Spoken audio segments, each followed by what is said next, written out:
முக்கியமான ஒரு காம்படிஷன் போகுது அப்படின்னா அவங்களுடைய ஹால் டிக்கெட்டை வந்து முதல்ல பூஜையில வச்சுட்டு அந்த திலகமிட்டு தான் அவங்கள நாங்க வந்து அனுப்புவோம்.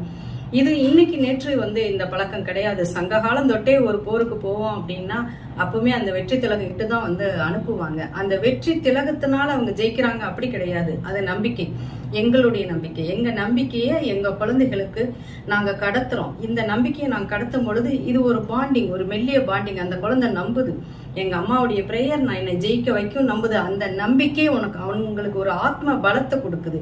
மதங்களை கடந்து நம்பிக்கை வந்து ரொம்ப முக்கியம்.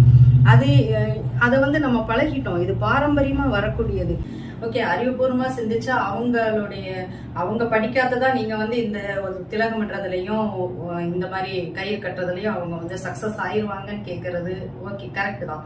ஆனா அறிவுபூர்வமா சிந்திச்சா அங்க உணர்ச்சி பூர்வமா பேசுறதுக்கு வேலை கிடையாது. உணர்ச்சி பூர்வமா சிந்திக்கும் போது அங்க அறிவுபூர்வமா வராது.